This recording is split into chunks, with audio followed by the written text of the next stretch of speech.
Olá, a paz do Senhor, tudo bom? Mais uma vez estamos aqui de volta para comentar sobre esta lição, segundo trimestre de 2019, lição dos adultos da CPAD, a lição que tem como tema geral o tabernáculo, símbolos da obra redentora de Cristo. Obra essa que vimos que só Ele poderia realizar. A lição de hoje é a lição de número 7, quando estudaremos sobre o tema O Lugar Santo. E tem até uma figura. Será estudado neste domingo, dia 19 de maio de 2019. A figura central desta lição é o candelabro, ou candeeiro, também conhecido como a menorá. A primeira lição deste segundo trimestre de 2019 nós vimos o tabernáculo, um lugar de habitação de Deus. Na segunda lição, os artesãos do tabernáculo. Na terceira lição, entrando no tabernáculo, o pátio. Na quarta lição, o altar do holocausto. Na quinta lição, a pia de bronze, lugar de purificação. Na sexta lição, as cortinas do tabernáculo. E na sétima lição, que é a lição de hoje, estudaremos sobre o lugar santo. O segundo, o texto áureo, na verdade, está em Hebreus, capítulo número 9, versículo número 2. Que diz o seguinte: porque um tabernáculo estava preparado, o primeiro em que havia o candelabro, a mesa e os pães da proposição, ao que se chama o santuário. A verdade prática está escrito assim: através de sua morte expiatória, Jesus nos garantiu o livre acesso ao Santíssimo Deus. A leitura bíblica diária, de segunda a sábado, temas importantes para o nosso enriquecimento espiritual e para a compreensão melhor da lição. A leitura bíblica em classe está dividida em Êxodo capítulo número 25, versículo 23, versículo 30 e versículo 31. Depois, Êxodo, capítulo número 26, versículo número 31 ao 37. Logo após, Êxodo, capítulo número 30, versículo 1, depois o versículo 6, até o versículo número 8. Esta é a leitura bíblica diária. O objetivo geral desta presente lição é conscientizar que devemos prestar um verdadeiro serviço e adoração a Deus. Os objetivos específicos em cada tópico. No primeiro tópico, devemos conceituar o lugar santo, onde ficava o que vem a ser o lugar santo. Segundo tópico, devemos mostrar as três peças que compunham o interior do lugar santo. No terceiro tópico, devemos explicar o véu que demarca o lugar santo e o lugar santíssimo. Devemos compreender nesses três tópicos todo este conteúdo. A introdução é uma parte importante também da nossa lição, onde tem um resumo. Diz assim: o lugar santo tem muito a nos dizer, por isso estudaremos a sua simbologia, pois esta tem muito a ensinar-nos nestes dias difíceis e trabalhosos, a consolação neste estudo. Lugar santo, um lugar de serviço e comunhão com Deus. Este é o primeiro tópico, o ponto central desta lição. Diz assim: sejamos zelosos em nossa vida de serviço e adoração a Deus. Trabalhar com zelo, com cuidado, né? Também dar o melhor. A síntese deste primeiro tópico diz: o lugar santo era um local de serviço e de adoração.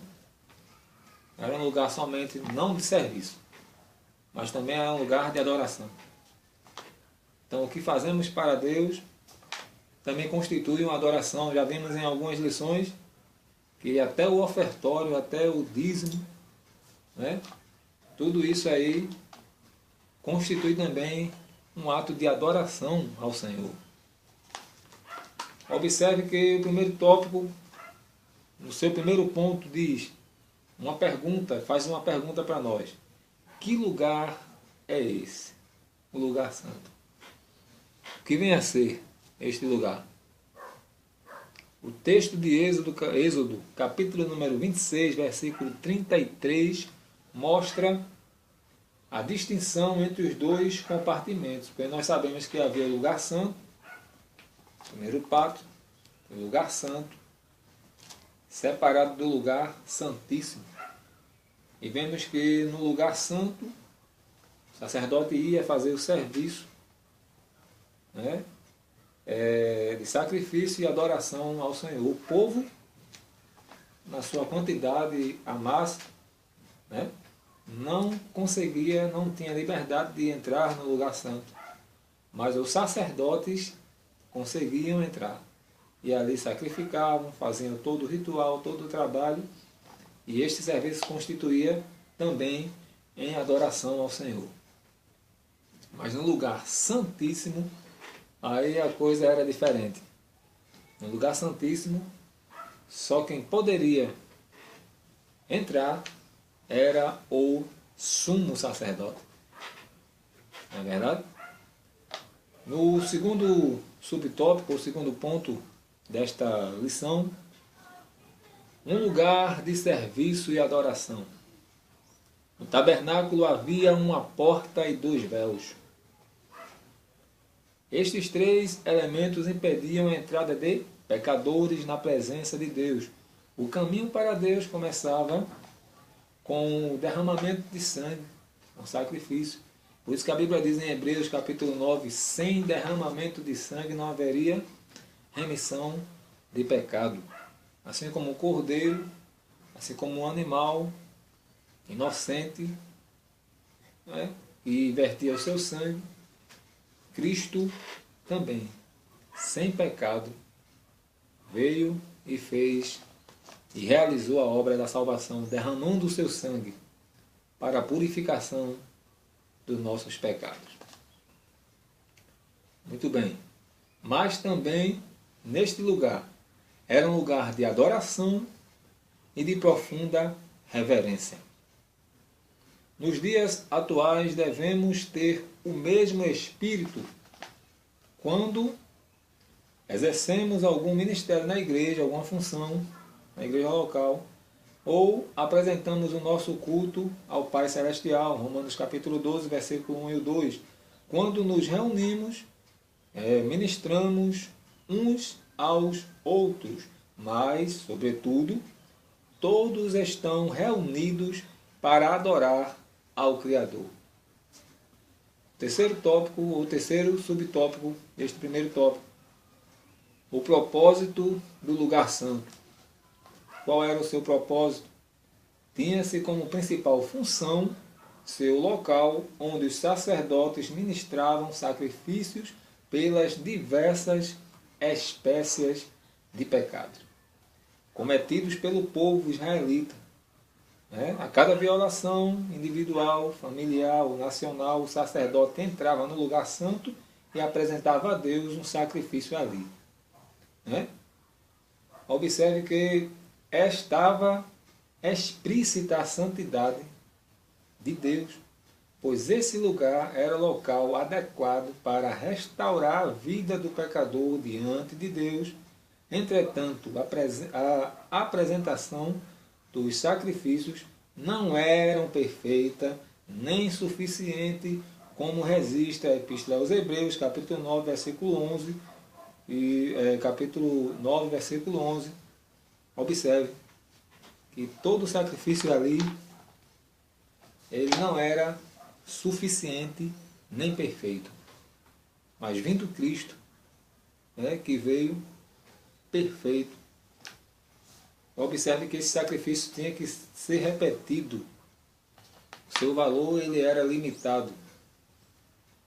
A sua eficácia era limitada. Mas o sacrifício de Cristo, entrando uma vez, fazendo uma vez esse sacrifício, ele veio, realizou a obra expiatória e foi um sacrifício único e perfeito. A Bíblia diz que o escrito de dívida que era contra nós, ele cravou na cruz, quando disse: Pai, tudo está consumado, tudo pago. Agora você não precisa mais se sacrificar. Você não precisa mais de rituais. Você não precisa mais, de repente, como alguém vai para o mar, quando deram o mar para uma rainha, e dizem que o casamento foi para São Jorge, mas a Bíblia diz que do Senhor é a terra e tudo quanto existe. Então nós vivemos para Ele e sabemos que o sacrifício de Jesus nos libertou de todo e qualquer ritual. Agora o preço já foi pago. Agora nós oferecemos a nossa vida em adoração ao Rei. Então o propósito deste lugar era de sacrifício, era de trabalho, era de serviço, mas também era um lugar de adoração. Observe aqui o segundo tópico, as 3 peças que compunham o interior do lugar santo. Para mim este tópico é um dos mais importantes dos 3. Observe que haveriam 3 mobílias, 3 peças que fazia parte daquele lugar santo. Observe que o primeiro era o castiçal de ouro. E nós já vimos aqui que tem a figura. Observe que há uma haste principal no meio, que dela sobressaem 3 para um lado, 3 para o outro. 3 e 3 mostra o número do homem, número 6. Que foi quando Deus criou o homem no 6º dia. E é chamado número do homem. E 7, o número da perfeição. E quem está no meio é Cristo. Cristo é o centro da palavra. Cristo é o centro das nossas vidas. É o centro do Evangelho. Então observe que havia uma haste no meio. Eu vi alguns candelabros que as suas hastes laterais rodeavam. Tem alguns modelos, rodeavam a haste principal. Mas neste sentido aqui, pode ver que estão 3 de um lado, 3 do outro, mostrando a igreja, mostrando eu e você. Porque na frente de Cristo não tem ninguém. Nós estamos do lado. E alguém já disse que esse candelabro poderia ter a haste do meio maior, para simbolizar Cristo. Mas a minha verdade é que nesta foto não mostra, e na Bíblia Pentecostal que eu vi, não mostra a haste do meio em destaque para cima, mas mostra que a haste do meio tem um destaque para baixo. Então isso quer dizer que Cristo é a base. Ele é o centro e é a base. Amém? Esse segundo tópico é importante quando fala do candelabro de ouro, Êxodo capítulo 25, versículo 31 ao 37, o castiçal, também era conhecido, né, como castiçal, como candelabro, menorá. Era feito de uma só peça de ouro. Observe que não havia emendas. Não havia emenda. Era uma peça só, compunha uma peça só.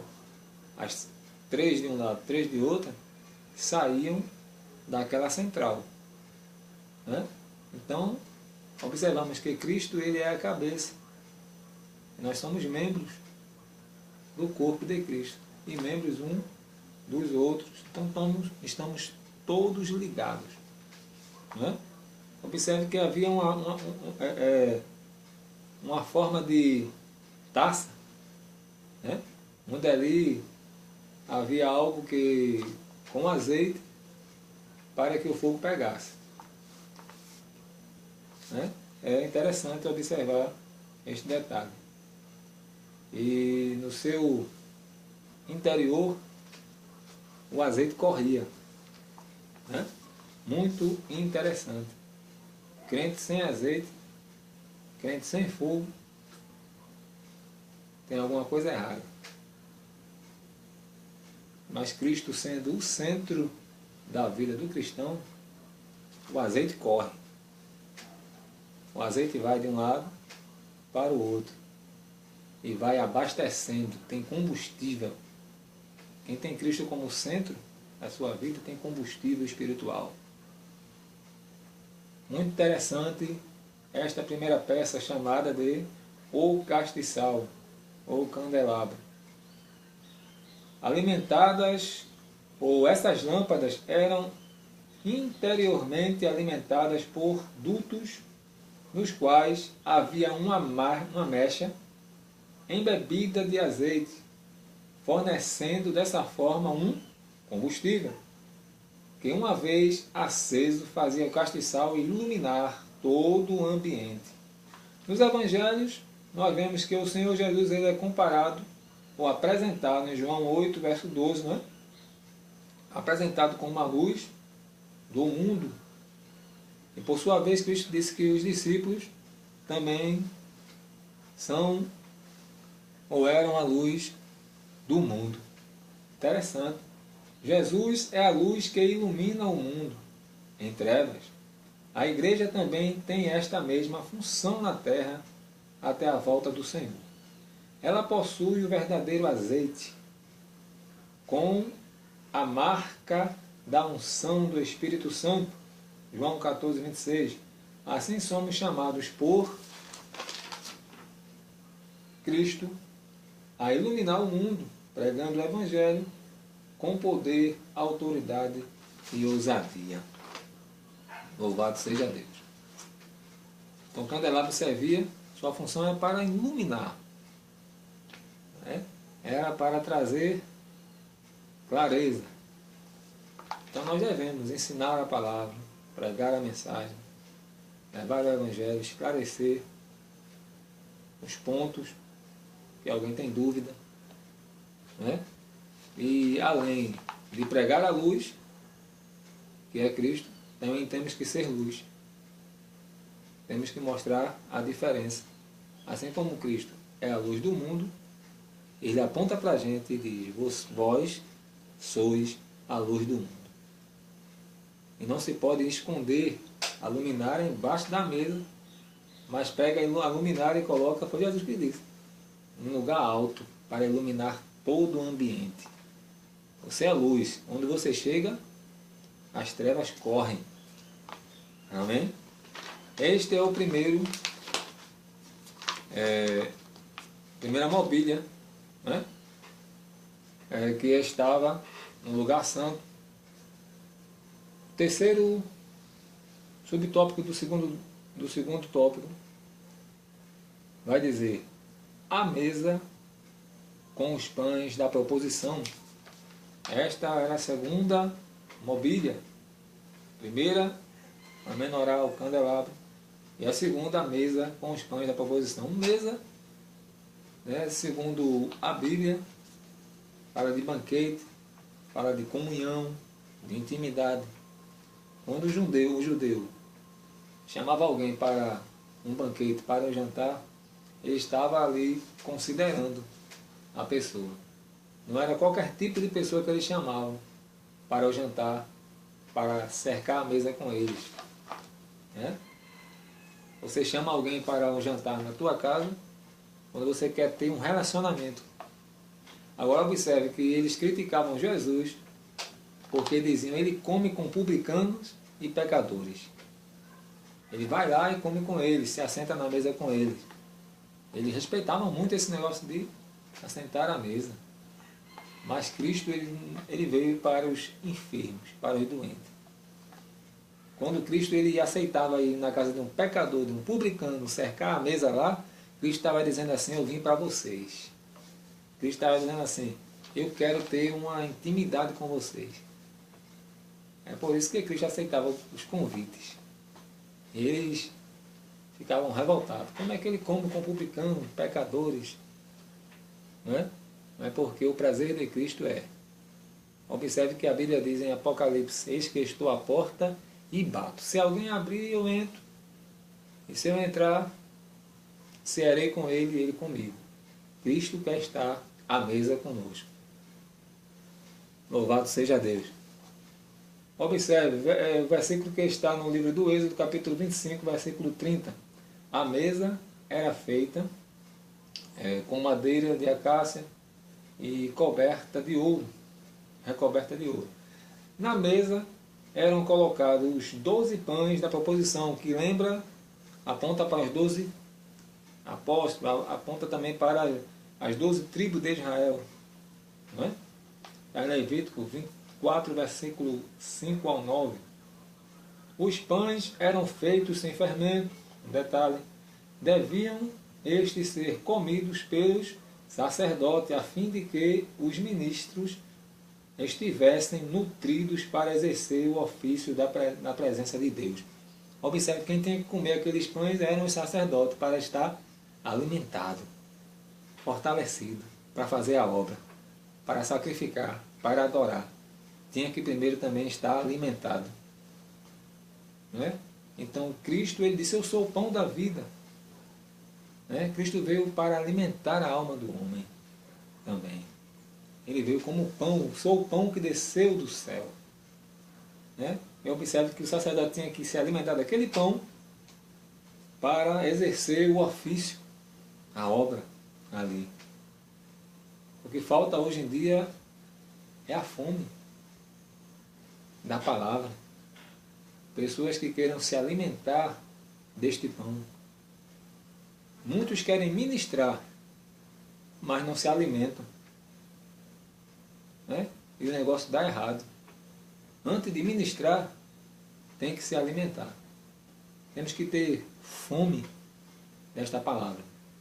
Observe aqui um versículo que é muito interessante, capítulo 15 do livro de Lucas, e o versículo de número 17 diz assim: então, caindo em si, disse: quantos trabalhadores do meu pai têm abundância de pão, e eu aqui padecendo ou passando fome. Filho pródigo, a Bíblia diz aqui nesse versículo que ele, com fome, pensando em se alimentar com a comida de porcos, a Bíblia vai dizer que ele lembra da casa do pai, mas ele não lembra da cama, do conforto, a saudade dele, a vontade dele, não é? A lembrança que ele tem é que na casa do pai, ele não estava lembrando de conforto, estava lembrando que na casa do pai tem pão. Ele disse: quantos trabalhadores do meu pai estão lá se alimentando porque tem pão em abundância? Né? Então falta isso. Pessoas que tenham desejo de se alimentar com este pão. Né? Antes de crescer e aparecer, primeiro se alimentar com pão, para poder ministrar, para poder adorar. Né? Observe que tem que ter é essa separação. O Senhor Jesus é o pão da vida, e todos os obreiros devem alimentar-se de Cristo. Só assim poderão ministrar com graça, autoridade diante da Igreja de Deus. Neste sentido, todo crente é um sacerdote. Logo, devemos nutrir-nos nutrir-nos do pão da vida. João 6, verso 35. Somos o sacerdócio real feito por Deus. 1 Pedro, capítulo número 2, versículo número 9. Outra peça que havia no lugar santo, o altar do incenso. E nós vamos ver aqui no resumo que a síntese deste segundo tópico fala as três peças que compunham o interior do lugar santo eram o castiçal de ouro, a mesa dos pães, a proposição e o altar do incenso. Por sua vez, o altar do incenso denota o quê? Mostra uma relação com a oração, com a vida de oração. Porque queimava o incenso subia à presença de Deus. E alguém diz, as narinas, né? É porque o incenso era aromático, era uma coisa cheirosa. Quando queimava, fumaça subia, e alguém dizia, Deus está recebendo. Né? Observe que trata, neste altar do incenso, nós nos encontramos com a responsabilidade da oração. Porque sem a oração, nós não chegamos a lugar nenhum. O altar do incenso, Êxodo capítulo 30, verso 1 ao 10. O altar do incenso era também identificado como o altar de ouro, ou altar do cheiro suave, em virtude do perfume feito à base de plantas aromáticas que, queimadas sobre ele, exalavam um agradável perfume. Levítico 16 e 12. Esse altar também ficava diante do véu que dava acesso ao lugar santíssimo.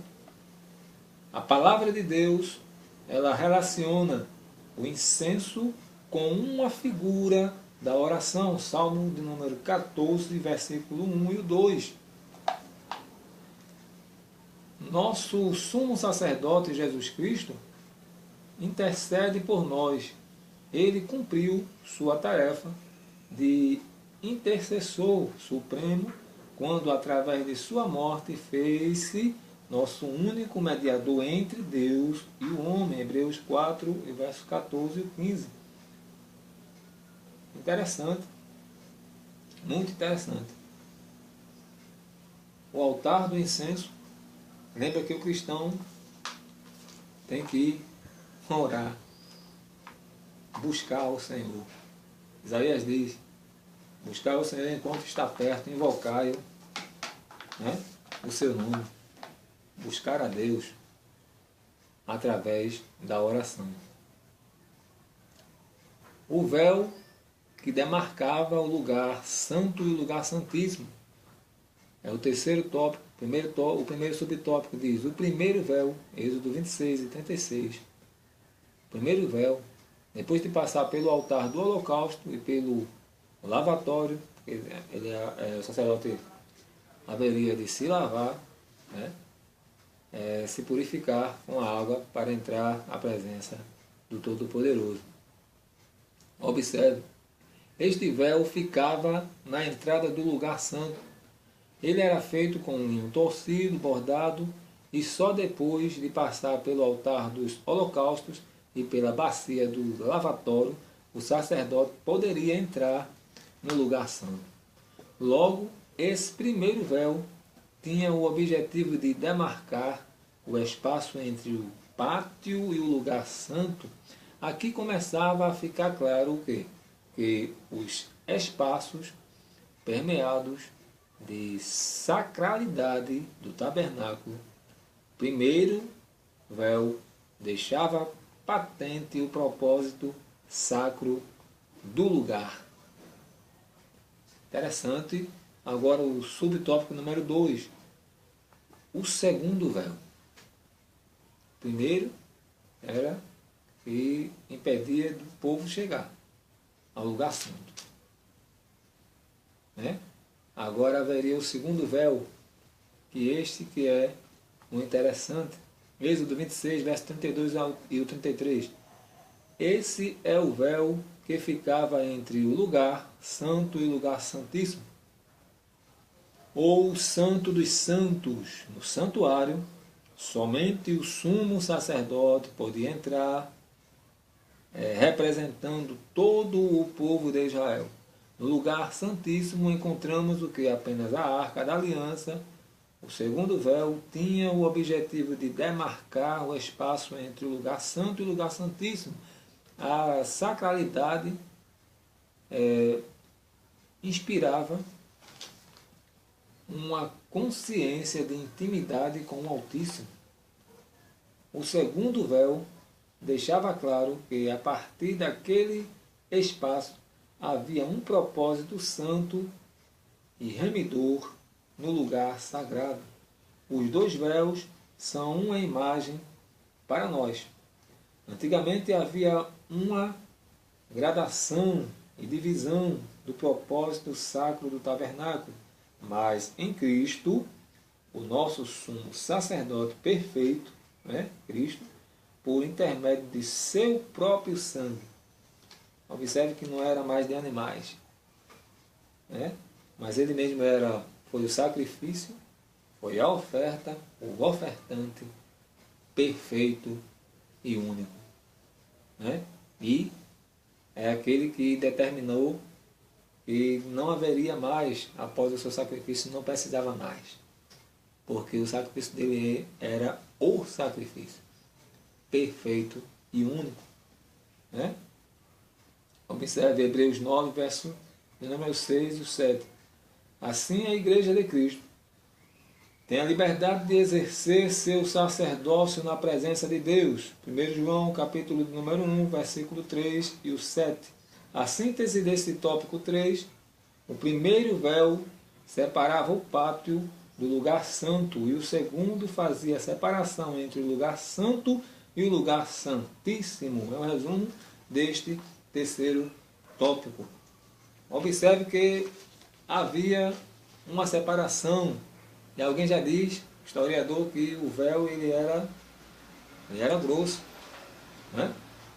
No tempo de Herodes, quando Cristo morre, que o véu é rasgado de alto a baixo, mostrando que só Deus poderia fazer, porque o véu ele tinha uma consistência, era grosso, né? E observe que se rasgando é agora a parede de separação, né? É um símbolo. Cristo fez isso. Agora não tem cortina, não tem véu, não tem barreira. Nós podemos chegar diante da presença do Todo-Poderoso. Interessante quando diz que este lugar santo é um lugar de adoração e um lugar de trabalho, de obra, de sacrifício. E eu lembro logo de quem? Das duas irmãs de Lázaro, Marta e Maria. Enquanto Marta trabalhava, Maria adorava. Isso incomodou um pouco Marta, né? Mas observe que todo cristão tem que ter um pouco de Marta e Maria.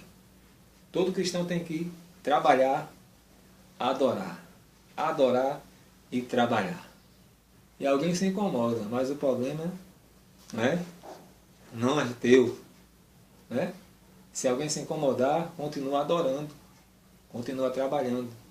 Então, este lugar santo mostra que era um lugar de adoração e um lugar de trabalho, de serviço. Agora, como diz um de nossos amigos, né? Na verdade, não é ser visto, eu aprendi, mas é serviço. Amém? Louvado seja o nome do Senhor. Que Deus abençoe a sua vida, a sua casa, a sua família. Você agora pode entrar no lugar santo. Você agora pode adentrar o lugar santíssimo. Você agora pode chegar diante de Deus. Amém? Leva a tua casa aos pés de Cristo. Leva a tua família ao lugar santíssimo. Adentra a presença de Deus. E pode crer que Ele está vendo a tua adoração. Ele está vendo o teu serviço. E a vitória é nossa pelo sangue precioso do nosso Senhor Jesus. Deus abençoe a sua vida. Amém.